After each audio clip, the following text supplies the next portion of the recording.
everyone, it's 604 Comics here. I am back with my back issue reviews. These are some recent issues that I got all over the weekend if you saw my comic haul, and I've read them and I just wanted to do a very quick review. So I'm going to be going over I Love Trouble #2 from Image. I've got Mara #1, also from Image, and this is being written by Brian Wood. And I've also gotten Bedlam #1 and Bedlam #2, so I'm going to do this as a joint review. So let's just quickly get started with the review for I Love Trouble #2. So this is the second issue, which follows issue #1, where we were introduced to Felicia. She develops a special power where she's able to teleport, and that happened when she was in a plane which was starting to crash, but we're not exactly shown as to how she developed those powers, only that she does get those powers. And this issue, what we have is we've got Felicia back in the day where she's pulling off scams, and we see her doing all the general thievery stuff. We also see the first meeting between her and Johnny, where when he's doing a 3-card Monty scam. Then it jumps back to present day where Morrow, who we met in the first issue, Morrow knows about Felicia's special skills, so Morrow wants Felicia to go retrieve a murder weapon, which she does. Later on in the issue, we see Felicia in a museum where she wants to steal a painting, but she doesn't, so she teleports back into her apartment where this mysterious man is waiting for her, and what he's there for is to recruit her into this organization that he works for, where they specialize in getting people with special skills like what Felicia has. And then at the end, we see that when she went to retrieve the gun from Morrow, we see that she returned back to Morrow and she killed them all. So that is this issue pretty quickly. This issue relies a lot on Mark Robinson's art. There's not a lot of dialogue, as you see in the first few pages. So thankfully, Mark Robinson's art is really good in this issue. It's one of the reasons why I'm picking up this series. So it tells a lot of the story in the first 3, 4, 5 pages. Again, really happy with the art. I really wish there was a little bit more writing in this issue, and some of the things, it's still unclear. There's a scene here where she's talking to one of her friends a couple of months ago about pulling off a heist, stealing money from a bookie, and then a couple of pages later we see the taxi cab which the bookie drives being pulled out of the water. So there's a little bit of confusion as to what's happening and how things happen, but I would suspect that all of this will be resolved or explained in future issues. So this issue, I didn't think it was as great as the first issue, but it's only a 4-issue miniseries, so I'm going to continue reading it. I'm going to continue getting it because I want to know what's happening next. But for a rating, I'm going to give this one, I'm probably just going to give this one I'd give it a 2.5, but because the art is really good, I'm going to give this a 3 out of 5. So that is my review for I Love Trouble. So here we go with the second review. This is Mara #1, written by Brian Wood, art by Ming Doyle. I was really interested in reading this issue because I am a huge volleyball fan. I play volleyball year-round, indoors, grass, beach. So a story about a super athlete female playing volleyball in the future sounded really interesting to me, and I really like this cover. I think Ming Doyle did this cover, and I really like how Mara looks on this. So what we have here is this story takes place in the future where the world's been consumed with war and the economy's failing and there's a racial divide. And what the nations do is of all things, they turn to sports. And they make it into like the most popular thing in the world. The sports stars, all those perfect athletes, all those perfect specimens, they're treated like how we treat movie stars. They're flourished with endorsements and sponsorship deals and adorations of all the fans. And Mara is like the best of the best. So she's getting all the attention and all the money and all the fame and all the glory. So that is the first bit of the issue. We see that it explains about the future and what sports plays in this futuristic world. We go to this friendly match that happens later on in the issue. And what happens in this friendly match is Mara develops these special powers. We don't really know what it is, but it looks like she's able to freeze time, and when she does this, it's all captured on live TV. So the entire world has seen her do this.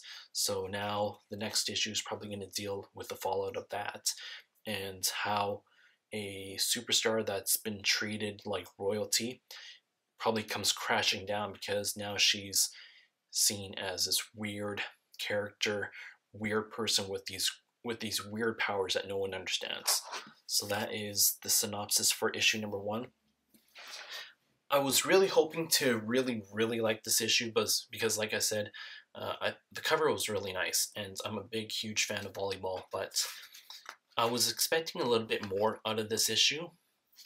I was also expecting a little bit more out of the art. Like, some of the pages are really nice, but then there's some facial features that Ming Doyle does, and it just doesn't look proper. So I was a little bit disappointed with the art. In terms of the story, Brian Wood did an incredible job on Star Wars, which I picked up last week. In this issue, I didn't think that he did as great of a job. I mean, he does explain the world pretty good in the beginning, but towards the end I was a little bit confused about these special powers of hers, because I'm not sure if she's aware of what she's doing, or if it's like her body's being taken over and she's just being controlled. So I hope issue 2 tells us a little bit more about what's happening here. And I would definitely like to have seen a little bit more about other characters. I know Mara's the star of this issue. It's called Mara, but we also get introduced to her brother, who's fighting a war in Afghanistan, and I guess apparently she has a roommate slash girlfriend named Ingrid. So I would have liked to see a little bit more of the other characters. But for a first issue, it was intriguing. It was enough to make me want to get a second issue, but I did want more out of this. So I'm going to rate this probably just a 3 out of 5. Okay, and finally my last review for the back issue reviews is going to be issue number 1 and issue number 2 all put together. So this is Bedlam number 1 by Nick Spencer, art by Riley Rossmo. This is an Image series that just came out recently. What we have here is, it starts off with 10 years ago, we have a serial killer by the name of Matter Red. He's killed over like 2,000 people. And in this first scene, we see him in an auditorium full of women and children, and he's killed them all. He has no morals. He kills women. He kills children. So that's what we're dealing with. Someone who's killed over 2,000 people. Then we have a superhero. He comes in. I don't think the name of the superhero is revealed, but he comes crashing in, and what he does is he basically captures Matter Red.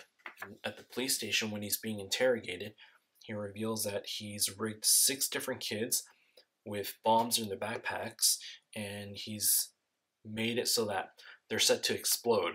Now, he's not going to reveal who these kids are or where they are, but the only way that the police can stop this from happening is if the police kill Matter Red.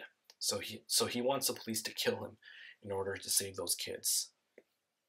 So we're dealing with a pretty sick individual here. Intermixed with the storyline is also some present day stuff. Right here we see an introduction now. We have Fillmore. Fillmore is Matter Red. Fillmore was Matter Red 10 years ago, but now we see him 10 years in the future. And what's happening is there's a serial killer that's killing senior citizens during this time, and Fillmore sees this on the news, and what he wants to do is he wants to help the police try to capture him. So you're probably asking yourself, why is a serial killer who's killed over 2,000 people trying to help the police catch another serial killer? Apparently, back 10 years ago when he was being interrogated in the police station, he escaped by blowing it up. So what happens after that is, so he wakes up and he finds himself with a doctor. And this doctor feels that he is able to cure serial killers by performing medical procedures on their brains. So that is what we get happening in issue 2. We've got the doctor performing as, I guess, a lobotomy on Matter Red. So he's gone and cut open his brain, and he's done something to him to the point where now he's, I guess, quote unquote, cured of this serial killer emotion or part of his brain. It's been cut out. So Fillmore's gone and revealed to the doctor back in present time now that he's gone to the police to try to help them catch a serial killer, and the doctor's not happy about that at all, but he lets Fillmore do that as long as he doesn't reveal their secrets to them. And then the issue ends with Fillmore stepping out of his apartment, and then he runs into a torso, half of a body chained to a horse. And then I guess he believes that is of his doing, and that's how this issue ends. So that is Bedlam, issues 1 and 2, written by Nick Spencer. I read Bedlam #1 on Comixology. It was free, and it was just incredible. It's a pretty thick issue, so it's a double-sized issue. It's probably about 45, 50 pages, and that is only $3.50. So I definitely had to go and read #2, pick that up. And this is a sick and twisted story. The art in this is just fabulous. All the flashback scenes 10 years ago looks like this. It's red, black, gray, dark. And then all the present time scenes are different. It's got a little bit more color.